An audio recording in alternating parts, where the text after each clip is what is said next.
When I started my photography business, I just assumed that Instagram was going to be the best place to get clients. Nowadays, my answer to should photographers be super active on Instagram is both yes and no. Where I have seen success and where my coaching clients have seen success is meeting people in person. This video is kicking off my next series called How to Get Photography Clients Without Social Media. Stay tuned for the rest of the series because social media has not been the place where I get the most clients for over 3 years at this point. I know when I say meet people in person, that's kind of overwhelming and a little bit nebulous. Let's break it down. I have a 3-step process that I follow myself, and a little bit of backstory about why I'm making this video is because I moved my photography business from California in the Bay Area to Boston. I did not know anyone in Boston, and at this point, I've been in Boston for over a year and a half. Meeting people in person, or rather face-to-face connection, is how I booked my first $5,000 in brand photography revenue. I'm gonna be using face-to-face and in-person interchangeably. Ideally, it's best if you can meet somebody in person because you're going to build that connection faster, but a Zoom call where you're talking on a video chat is also great. So step one, obviously, we gotta find some people. Where do we find the people? My favorite thing to do is look for local Facebook groups. Before I even moved out to Boston, I found this Facebook group called Boston Businesswomen, and that is where, I'm not even joking, I have met almost all of my clients and kind of almost all of my friends in the area. It's amazing if you can find an already established Facebook group. This is how I actually search for Facebook groups. This is my Facebook community. You can join if you want, links in the description, but I will just come in here and look for Boston photographers, and I've already joined these. And then you search, you go to groups. Yeah, Boston photographers, Boston photography group. And what I'm looking for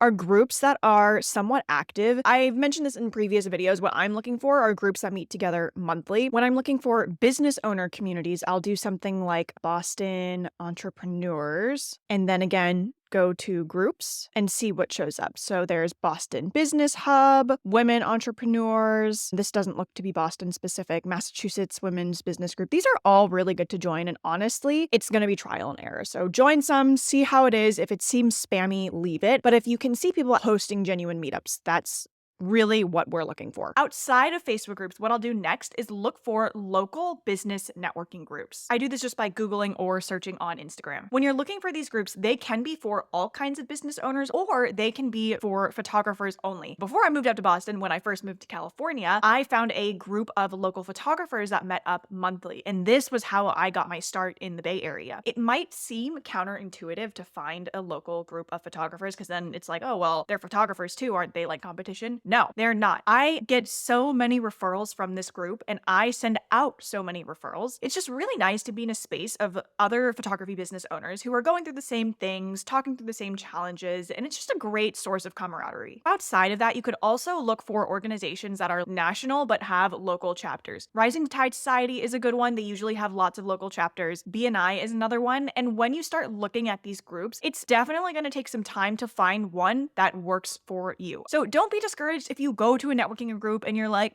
I don't really know if this makes sense for me. It's fine. It's happened to me. But when you do find your crew, it is going to pay off 100%. You could also look at a Chamber of Commerce, meetup.com, any other kind of meetup group. Just know that your mileage may vary. Now, step 2, after I find groups, I just introduce myself. I do not go immediately and pitch my services. For me, thinking about the groups that I'm already established in, the biggest turnoff is when somebody first joins and the first thing they do is pitch their services or say like, buy from me. You're brand new here. And I'm not saying that to be cliquey. I just think it's not the best move to come into a new space and immediately say like, buy from me. I don't know anything about you. I don't know if I trust you yet. I haven't seen your work. So that's like not how I would approach it. What I do is I introduce myself. I mention how I found the group. I mentioned why I'm excited about it. At the end of the post, I have my little call to action where I invite people to what I call a virtual coffee chat. It's basically just 30 minutes where we can get on a Zoom call and talk. Or if they're local and it's convenient for both of us to get together, I'll offer to meet up in person. If you don't have a call scheduler, I highly recommend TidyCal. At the time of filming, it is a one-time purchase and it's super duper great. I just set up a meeting for 30 minutes with my Zoom link and that's how people schedule these calls with me. Once I get on a call with someone or go meet up with someone in person, my goal is really just to get to know them. I want to learn about them. I want to learn about their business. Again, my goal here is not to pitch my services, but when I ask about them and what their business is, it is only natural that they ask me about what my business is. If there is a natural overlap and there's someone that needs photography services, then they'll ask me about it. So I'm not going around pitching my photography services. I'm just waiting for that natural opening. A lot of the time, if they themselves are not interested in photography services, they'll know someone who's times looking for photography. And then when they do need photography services, they're gonna remember you instead of going and doing an internet search because you've already met in person and made that connection. Typically, once we're reaching the end of the conversation, I like to ask, hey, is there anyone that I can connect you to? Are you looking for someone that offers a specific service, or do you need a referral for something? Since I've been doing this for so long, I know a lot of people now, and I will happily make an introduction for them if it makes sense. That then opens the door for them to ask, like, oh, is there anyone that I can connect you with? And my answer to that is, if you know anyone that needs brand photography services, definitely send them my way. Or if you just know someone that would love to do a chat like this, super casual, I'm always open to meeting people. That has worked super well for me because now people in my community came from these secondary introductions. So definitely wrap up the conversation with a question like that. Now, step 3 is to find a networking group that meets regularly. By regularly, I mean at least once a month. The reason why I make this a priority for me is because I want to build those connections. You are much more likely to attract business through referrals the more you know someone and the more often you are talking to them and in front of them. One-off networking events can be great if you really hit it off with someone, but I have found the most success in these groups that meet monthly, like that group of photographers that I was in California. Now, my bonus step for finding local photography clients is to find out where my clients hang out. So if I am looking for product photography clients, I'm going to go to craft shows. If there are holiday markets, I'm going to go to holiday markets. What I like to do is go up to booths of products that I actually like and introduce myself. I am, again, not hard pitching my services, but I'll go up to a booth. Let's say it's a bakery. I actually did this recently, and I'll say, hey, I really like your baked goods and I follow you on Instagram. Sometimes, if you've already connected with them on Instagram, they will know. So we're talking a little bit about social media, but I'm meeting them in person. That's a much stronger connection. Usually when you say that, they'll say, oh, what brings you here? What do you do? That opens the door for you to say, oh, I'm a brand photographer, food photographer, whatever it is. And if you've already established a good rapport with them, it is likely that they'll say, oh, do you have a card? If they don't ask that, no harm, no foul, because the worst that they can say is no. The last thing I'll do is grab a business card because at a craft fair, they're probably really busy and like not in the right headspace to think about hiring a photographer. A week or two later, or whenever feels appropriate, I will send them an email saying, hey, it was really great meeting you at the blah, blah, blah craft fair. If you wanted to, here's my link to schedule a virtual coffee chat. I'd love to chat more about your business needs if you are looking for product photography in the future. No pressure. I think it's super chill. And because they've talked to me and I don't really give off like a salesy vibe, they're a lot more likely to schedule it. And then when they're ready to look for photography services, they're going to be looking at you. Now, if you want a summary of this in a step-by-step guide, plus my own introduction post as an example that got over like 100 likes in a Facebook group, you can download my free local networking guide. I'll leave the info in the description and I'll see you in the next video.